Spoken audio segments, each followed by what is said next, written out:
오늘 말씀을 우리가 함께 접하면 이 누가복음 15장의 말씀은 대표적으로 잃어버린 아들, 그 잃어버린 아들을 우리는 탕자라고 하죠. 그래서 탕자가 돌아오는 그런 비유로, 저를 봐주세요. 벌을 봐주시지 마시고. 그 탕자가 돌아오는 비유로 이미 우리에겐 익숙한 말씀입니다. 표면적인 말씀의 예만 들으면 아버지한테 재산 빨리 달라고 해가지고 그 재산 가지고 밖에 나갔다가 뭐 한 거예요? 우리가 우리의 흔히 용어로 말하면 개고생 하다가 목숨의 위협까지 느낀 거예요. 그것도 어떤 목숨의 위협이냐? 아사. 배고파 죽음을 당할 것 같은 그런 끔찍한 그런 그 위협을 느끼고 다시금 회개함으로 아버지에게 나왔더니 아버지가 어떻게 하는 거예요? 문 앞에서 기다리고 있다 맞이했죠. 그리고 잔치를 베풀어 줬는데 두 번째 여기서 끝나는 게 아니라 형이 왜 집 나간 재산 다 탕진한 아들에게만 이렇게 잔치 베풀어 주고 저 열심히 일한 저한테는 소 한 마리도 안 잡아주셨어요 라고 했을 때 아버지가 이제 말을 하죠. 너는 뭐라고요? 항상 나와 함께 있었다. 그런데 네 둘째는 어떤 거다? 죽었다가 살아난 그 아들이고 잃었다가 찾은 아들이다 라고 하면서 우리에게 말씀을 전해주시는데 감흥이 있으십니까? 아니, 감흥이 있으십니까? 제가 이 말씀을 준비하면서 좀 궁금한 게 있었어요. 이 말씀을 들은 이 바리새인들과 이 사두개인들, 서기관들에게 한 말씀이에요.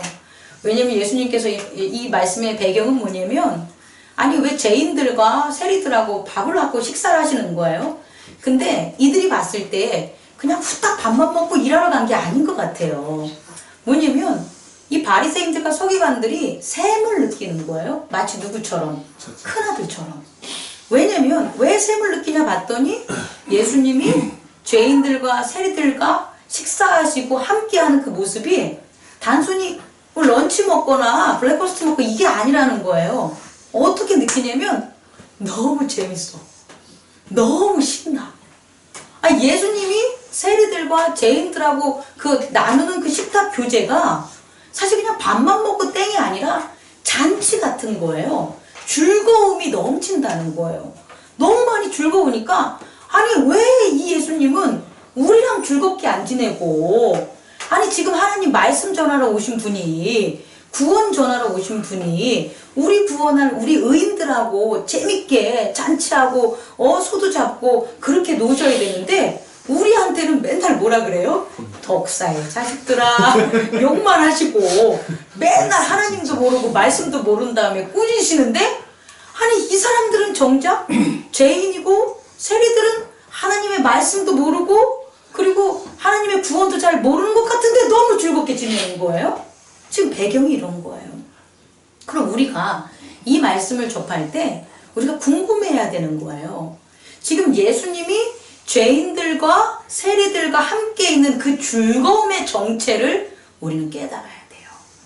우리가 오늘 이 말씀 탕자 집을 나갔다가 돌아온 그 아들을 맞이하는 아빠의 기쁨을 우리가 공유하지 못한다면 우리는 탕자의 경험이 없기 때문이에요. 우리는 잃었던 것에 대해서 다시 찾았던 그런 경험이 우리에게 없다면 이 말씀에 있어서 이 기쁨으로 이 말씀을 우리가 받아들일 수가 없다는 거예요. 또 하나는 그렇게 바라고 구하고 찾고 두드렸던 그 이와 지난주 설교로 한다면 그렇게 십자가를 각오하고 그 고난과 고통을 감수하더라도 누구를 기다리는 신랑과 신부의 마음이 우리에게 없다면 오늘 이 말씀은 아무런 의미가 없습니다. 왜냐하면 우리가 깨달을 수가 없기 때문이에요. 그럼 오늘 이 말씀을 우리가 좀 더 감동하고 우리가 깨닫기 위해서 첫 번째 우리가 해야 될 일은 뭐냐면 이 잔치의 성격을 먼저 알아둬야 되는 거예요. 오늘 이 잔치는 뭐냐면 잔치를 열린 건데 어떻게 열었냐면 지금 한번 봅시다. 6절을 한번 읽어보세요. 시작. 집에 와서 그 벗과 이웃을 불러 모으고 말하되 나와 함께 즐기자. 나의 잃은 양을 찾아내었도다 하리라. 또 있어요. 반복되는 게 뭐냐면 8절도 똑같아요. 한번 읽어보세요. 시작. 어떤 여자가 10 드라크마가 있었는데 하나를 잃으면 등불을 켜고 집을 쓸며 찾아내기까지 부지런히 찾지 아니 밑에 걸 읽어야 됐구나. 찾았는데 뭐 했다고요? 또? 아까 똑같지? 법과 이웃을 불러 말하여 나와 함께 즐기자. 이제 제가 얘기하고 싶은 게 바로 이거예요. 오늘 이 뒤에 잃어버린 아들에 대한 것도 아버지가 야 잔치 열어. 그게 뭐냐면 지금 종들 다 모으고 이웃들 다 모으고 우리 뭐 하자? 즐기자 그 소리예요. 이해가 안 가는 거예요. 여러분도 이해가 안 갈 거예요. 왜 이해가 안 가냐면 아니 내 양이잖아. 내 양이었죠. 100마리 양 중에. 내 양을 내가 잃어버렸어. 내가 내 양을 잃어버린 거예요. 그래서 내 양을 찾았어. 근데 왜 이웃들까지 불러서 잔치를 베푸냐는 거예요. 왜 이웃들도 즐거워해야 될까요? 내 드라크마예요. 내 로마 은하. 내 은하가 10개가 있었는데 그 10개 중에 1개를 잃어버린 거예요. 그것도 어디서? 집에서. 그 집에서 뭐 다 집을 쓸고 해서 찾았어. 그 자기 집에서 자기 잃어버린 은하를 찾았는데 왜 이웃을 불러가지고 왜 잔치를 여냐는 거예요. 내 아들이야. 내 아들 지금 내 재산 한 3분의 1은 가져나가서 탕진했어. 그리고 내 아들이 내 집에 온 거예요. 내 집에 돌아왔어. 근데 왜 이웃들을 부르고 사람들을 부르고 해가지고 이 주인들, 잃어버린 걸 찾은 주인들은 잔치를 벌이냐는 거예요. 이게 이해가 안 가는 거예요. 여러분에게 적용을 해보세요. 아니 내가 내 차가 뻥꾸 났어. 제 차가 뻥꾸 났어. 뻥꾸 났는데 그거 갖다 내가 다시 타이어 바꿔 꼈단 말이에요. 근데 여러분 다 모아서 하는 거예요. 여러분 제가 기쁜 일이 있었어요. 아주 기쁜 일이 있는데 타이어가 뻥꾸 났는데 타이어 가게 가서 다시 꼈어요. 우리 와서 함께 기쁨에 참여합시다 라고 제가 여러분을 불러요. 그럼 제가 우선 첫 번째 그렇게 하겠냐는 거예요. 제가 할까요? 그럴 일이 없잖아요. 내 차 빵꾸 나서 내가 떼어가지고 내가 뭐가 기뻐가지고 여러분을 다 부르겠는 거예요? 설령 제가 그랬다고 칩시다. 제가 그렇게 너무 기뻤어. 그래서 여러분들이 전화했어. 그럼 여러분들한테 와서 우리 잔치를 부끄러 오십시오. 그럼 여러분들 오겠습니까? 아니 목사님 차 타이어 뻥꾸 나가지고 목사님이 타이어 갈아 낀 거 갖다가 왜 우리한테 기뻐합니까? 우리가 어떻게 그 기쁨에 참여합니까? 이러신다는 거예요. 오늘의 말씀은 여기에 있다라는 거예요. 뭔가 이상해.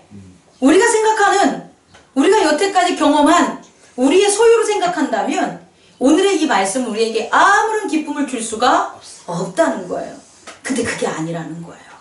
우리 한번 그 비밀을 찾아봅시다. 자, 그럼 이렇게 하시면 되는 거예요. 첫 번째 비유는 잃은 양의 비유예요. 100마리 중에 뭐예요? 한 마리를 잃은 거예요. 여러분 이거를 이렇게 위에서 바라보는 거랑 밑에서 보는 거랑 되게 틀려요. 자, 양들을 한 마리씩 정말 인도하고 정말 낳고 길러서 100마리를 딱 채웠어. 그럼 이 주인에게, 이 목동에게 있어서는 양 한 마리의 의미가 아니라 양 한 마리의 의미가 완성되는 것은 양 100마리가 뭐야 되는 거예요? 있어야 되는 거예요. 양 100마리가 있기 때문에 양 한 마리의 의미가 있다라는 거예요. 만약에 양 한 마리씩 해서 100마리가 하나라는 의미가 없다면 이 양 한 마리 잃는 것은 아무 의미가 없어요. 기쁨도 없을 거예요. 근데 이 목동에게 있어서 내게 주어진 나의 양이 원래부터 몇 마리라는 거예요? 100마리라는 거예요. 그 100마리는 물질의 세계에서 100개가 이루어졌을 수도 있지만 아예 하나님의 사명으로 말미암아 하나님의 말씀으로 말미암아 너에게는 뭐다? 양 100마리가 네 양이야 라는 말씀만 가져도 이 목동에게 있어서 양의 완성된 의미는 뭐예요? 100마리라는 거예요. 어렵죠? 이해하셔야 돼요. 100마리가 딱 있다고 해서 그 100마리가 소중한 게 아니라 하나님이 그 목동에게 뭐 한 거예요? 서로 언약하고 나눴을 때 100마리의 의미를 이미 그 목동에게 뭐 했다는 거예요? 줬기 때문에 그 목동이 그 100마리의 의미를 받은 거예요. 그럼 목동에게 있어서 100마리라는 것이 그 목동에 있어서 양 한 마리의 그 귀중함과 동일하다는 거예요. 그 중에 100마리 중에 한 마리를 잃어. 그러면 그는 양을 다 갖지 못한 거라는 거예요. 왜? 하나님이 그 목동에게 애초부터 처음부터 준 게 뭐기 때문에 100마리의 양이기 때문이에요. 우리 인간들은 이 외연의 세계의 사람들은 이 숫자에 익숙해서 그냥 이 숫자 중에 그냥 하나의 양이야 라는 숫자가 중심이 되면 양 하나 잃으면 어때? 새끼 10마리 쳐가지고 채우면 되지 라고 해서 잃어버린 것에 대한 기쁨이 없어요. 찾는 게. 하지만 하나님과 언약 관계에서 뭐라고요? 그 100마리가 내 거야 라는 언약 속에 있었던 목동은 그 한 마리 잃어버림이 양 100마리를 잃어버린과 뭐하다는 거예요? 동일하다는 거예요. 여기에 기쁨이 있다라는 거예요. 그러면 이런 기쁨이 오늘 이 양을 100마리만 있는 게 아니라 또 비유로 뭐냐면 원래부터 이 처녀는 드라크마가 몇 개가 있었다는 거예요? 10개가 있었다는 거예요, 여러분. 이 10개의 단위를 우리가 이렇게 은하 하나 둘 셋 넷 열로 보지 말고 여러분 제 시계가 있는데 이 시계에 12개의 보석이 박혀 있어요. 근데 이 보석들 중에 하나가 빠졌어. 그럼 이 시계는 가치를 뭐 하는 거예요? 잃어버리는 거예요. 왜? 원래 이 시계에 몇 개가 박혀 있으니까 12개의 보석이 박혀 있는데 한 개가 빠지면 이게 무슨 의미가 있겠냐는 거예요. 맨 처음에 만들 때부터 12개가 하나인데 이 여자에게도 마찬가지라는 거예요. 10개의 드라크마의 은하가 이 여자한테 뭐였다는 거예요? 기쁨이었다는 거예요. 그리고 10개가 다 있어야지만 이 한 개가 있는 거와 같은 뭘 느끼는 거예요? 기쁨을 이 여자는 가진 거예요. 왜? 언제부터? 이 10개의 은하가 있을 때부터. 그래서 이걸 하나 잃어버린 거예요. 그러니 이걸 안 찾겠어요? 찾아야지만 이 10개의 은하가 비로소 그 가치를 갖는 거라면 한 개의 은하를 찾겠어요? 안 찾겠어요? 찾겠죠. 그리고 찾은 거예요. 그러니 원래 하나를 못 찾았으면 이 시계, 만약에 이 시계로 비유한다면 이 하나의 보석을 고치지 못했다면 얘는 버려야 되겠죠. 잃어버린 게 되겠죠. 근데 그 보석을 하나를 갖다 끼움으로 얘는 다시 어떻게 되는 거예요? 살게 되는 거예요. 그러니까 죽은 거가 뭐 한 거예요? 다시 산 기쁨을 주인은 뭐 할 수 있는 거예요? 느낄 수가 있다라는 거예요. 그거와 동일한 게 바로 뭐냐? 오늘 아들이 돌아온 거예요. 이 아버지에게는 원래부터 아들이 하나가 아니라 뭐라는 거예요? 둘이었다. 그 아들이 둘이기 때문에 둘이 다 내 소유에 있는 나의 이런 그 농장에 나의 있는 곳에 프로퍼티에 있어야지만 그 지경에 있어야지만 내 아들인 거예요. 그 중에 하나가 아무리 나의 소유를 자기 분깃이라고 해서 받아서 나갔다 할지라도 원래 그 사람에게는 그 아버지에게는 아들이 몇 명이라는 거예요? 둘이었다는 거예요. 여러분 이 의미를 이해할 수 있겠습니까? 근데 이게 쉽게 이해가 안 가요? 안 가는 이유가 있어요.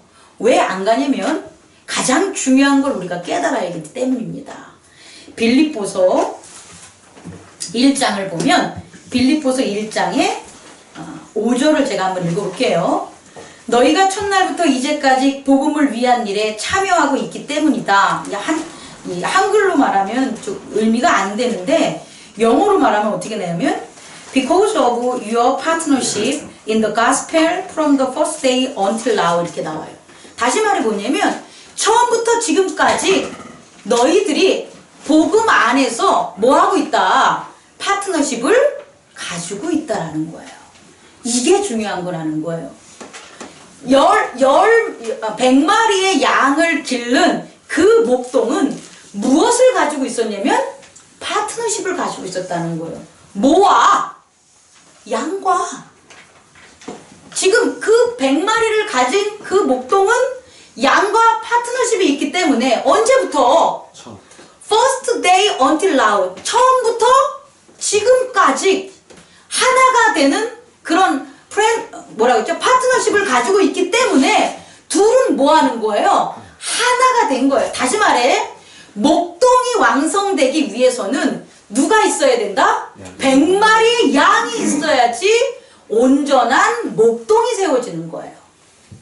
또 마찬가지로 10개의 드라크마를 가진 나 지금 드라크마 10개 가지고 있어 라는 그 여자의 부함이라든지 나타남이라든지 아름다움은 무엇 때문에 형성되는 거다? 10개의 드라크마라는 것에 뭐가 되는 거예요? 파트너십이 있기 때문에 그 여자가 돋보이는 거라는 거예요. 또 하나, 아버지, 그 많은 소유를 가진 아버지가 돋보이는 것. 아버지의 가치는 뭐 때문에 세워지는 거다? 두 아들이 있기 때문에 뭐 하는 거예요? 세워지는 거예요. 그게 뭐냐? 바로 파트너십이라는 거예요. 그럼 이 파트너십은 우리가 갖고 싶어, 내가 하나가 되고 싶어 해서 얻는 게 파트너십이 아니라, 빌립보서 그 밑에 보면 뭐라고 나와 있냐면, 우리가 이렇게 빌립보인들이 그렇게 복음을 위한 일에 참여할 때 파트너십이 있었을 때 6절, 너희 안에서 착한 일을 하시는 이가 그리스도 예수의 날까지 이루시기를 우리가 확신하노라. 여기서 착한 일을 하시는 이가 바로 뭐냐면 성령님이시라는 거예요. 다시 말해, 파트너십은 내가 하나님과 하나가 돼, 그래서 파트너십이 이렇게 생성되는 게 아니라는 거예요. 아버지가 두 아들과 내가 낳았으니까, 네가 내 농장에 있으니까 너희와 나는 하나야 라고 한다고 해서 파트너십이 이루어지는 게 아니라는 거예요. 목동이 100마리 양을 기른다고 해서 파트너십이 이루어지는 게 아니라는 거예요. 파트너십은 반드시 뭐가 함께 하셔야 되냐면, 성령, 착한 일을 하시는 성령의 음성을 뭐 하는 거예요? 들었어! 그게 파트너십이라고. 파트너십이라는 마음, 우리 한국말로 말하면 동반자라는 거예요. 동반자라는 것은 우리 쉽게 뭐 남녀간의 이런 만남에서 동반자, 너와 나는 모르는 동반자, 우리 이런 가요도 있지만 그런 의미가 아니라, 동반자라는 건 결국 뭐냐? 하나라는 거예요. 근데 하나라는 마음을 분리된 개체들은 느낄 수가 없어요. 원래부터. 그건 누가 우리의 내면의 세계에서 음성으로 들려주셔야 되냐? 성령이 내주하셔야 되는 거예요. 성령이 내주하신다는 건 성령의 목소리가 들린다는 거예요. 그 성령의 목소리를 오늘의 말씀으로 본다면 파트너십이라는 거예요. 다시 말해, 100마리의 양이 너가 하나야 라는 파트너십을 누가 가르쳐 준 거예요? 성령께서 가르쳐 주신 거예요. 그런데 한 마리를 잃었어. 그럼 그 목동이 가만히 있을 수가 있겠습니까? 안 되는 거예요. 왜? 원래 100마리의 양과 나는 뭐니까? 하나야. 근데 그 하나를 잃으면 그 목동을 견딜 수가 있겠냐는 거예요? 못 견딘다는 거예요. 잠을 잘 수가 없다는 거예요. 이제 깨닫습니다. 제가 대학교 다닐 때 노는 하고 여행 다니고 놀고 하는 하고 집을 안 들어올 때도 있었어요. 노는 게 바빠서. 그때 저희 부모님이 얼마나 마음이 아팠을까요? 잠이 왔을까요? 잠이 안 왔을 것 같아요. 잠을 어떻게 자? 누가 없는데. 내 딸, 나와 하나. 내가 있는 것은 내 딸 때문에 내가 있는 건데, 내 딸과 나는 하나인데, 그리고 얼마나 공부를 그렇게 잘하지 못했어도 그래도 자랑거리고 뭐 했었던 그 딸이 대학교 가더니 술 마시고 놀러 다니고 이제 집도 안 들어와. 그때 얼마나 아팠을까? 이제 알 것 같아요. 제가 목회를 하면서. 여러분의 자녀들이 그래 실컷 놀다 와라. 네가 없어도 나는 잘 먹고 잘 살 거다. 그럼 부모님이 없다고 저는 봐요. 없으실 거예요. 그건 믿음 때문에 그러는 거지. 얘는 분명히 나쁜 일을 안 할 거야. 그리고 얘는 우리 하나님께서 지켜주실 거야. 그 믿음 때문에 믿는 거지. 사실 그 믿음을 제외한다면 너무 아파서 못 견디잖아요. 밥은 먹는지, 지금 뭐 하는지 제가 잘 모르지만 그걸 느끼는 거예요, 여러분. 그게 바로 어디서 나오는 거냐? 성령이 성령님께서 그 자녀에게 같이 동고동락하면서 뭘 주셨기 때문에? 파트너십을 주신 거예요. 아기를 낳는 순간 우리 엄마들은 파트너십이 형성이 돼요. 자녀와. 근데 아빠들은 모르겠어. 아빠들은 살면서 자녀들을 키우면서 파트너십이 형성이 되는 거예요. 그렇게 그 형성이 된 파트너십이 상실이라는 것, 죽음이라는 것, 잃는 것 앞에서 어떻게 되는 거예요? 나 스스로를 못 견디게 만드는 거예요. 그게 내 생각대로가 되는 게 아니라 우리 안에 계신 누구 때문에? 성령님. 우리 이 땅 외연의 세계에서는 각각 나눠져 있지만 아니야, 원래 너희들은 나눠져 있지 않았어 라는 파트너십을 우리에게 가르쳐준 그 성령님께서 우리가 하나됨에서 이탈했을 때, 하나됨에서 잃었을 때 우리에게 뭘 느끼게 한다. 간절함을 느끼게 하고 찾게 만들고 내 목숨을 잃어서라도 그 잃어버린 양을 찾으려는 그 찾고 구함과 두드림의 의지를 뭐한다? 만들어낸다는 거예요. 두 번째입니다. 두 번째는 빨리 끝나요. 다시 말해 뭐냐면 우리가 이렇게 잃어버린 걸 찾을 수 있다는 것은 우리 안에 뭐가 있기 때문에 잃어버린 거와 하나라는 파트너십, 성령께서 파트너십을 뭐 했기 때문에? 형성했기 때문에 우리가 무엇을 할 수 있다? 찾으려는 의지를 갖게 되는 거예요. 그 의지가 수요 예배에 말씀드린 것처럼 성령의 음성을 듣는 거예요. 소리 음자에다 마음 심자. 마음이 소리를 듣는 거예요. 의지는 어떤 소리? 잃어버린 양을 찾으라. 잃어버린 양을 찾았을 때 잃어버린 양을 찾으니 얼마나 기쁘니 잔치를 하라. 그리고 많은 사람들에게 잃어버리지 않게끔 교훈을 주라. 이것들을 누가 마음속에서 성령께서 소리음 그 소리를 마음이 느낀 거예요. 그리고 그 마음이 그 소리대로 뭐 하는 거예요? 걸어가는 거예요. 따라가는 거예요. 그게 바로 뜻지가 되는 거예요. 마음이 걸어가는 것. 그래서 우리는 의지를 우리가 생각대로 만든 게 의지가 아니라 내면의 세계에서 성령의 역사하는 그 나도 모르는 그 강렬한 그 소리, 파트너십에 있는 그 소리를 듣고 뭐 하는 거다. 내가 이 문제와 이 사건들, 이 고난들을 해결하려고 앞에 서서 나가는 것, 그게 바로 뭐가 되는 거다? 의지가 되는 겁니다. 그렇다면 이제 여러분 이해가 되죠? 이렇기 때문에 리조이스 할 수 있는 거예요.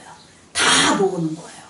다 모아서 뭐 하는 거예요? 기쁨을 나눌 수가 있는 거예요. 얼마나 기쁩니까? 내가 뭐 한 거니까. 내가 하나가 된 거니까.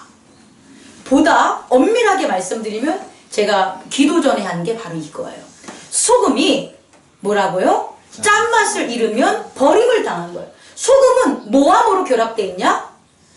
결정체와 속은 맛으로 구성이 되는 거예요. 원래부터 소금은 하나예요. 뭐가? 맛의 성분과 결정체가 하나라는 거예요. 근데 맛을 뭐하면? 잃어버리게 돼. 그럼 맛을 어떻게 잃어버릴까요? 원래부터 하나인 맛을 어떻게 잃어버리게 돼요? 더럽혀지면 잃어버리는 거예요. 죄를 지면 잃어버리게 되는 거예요.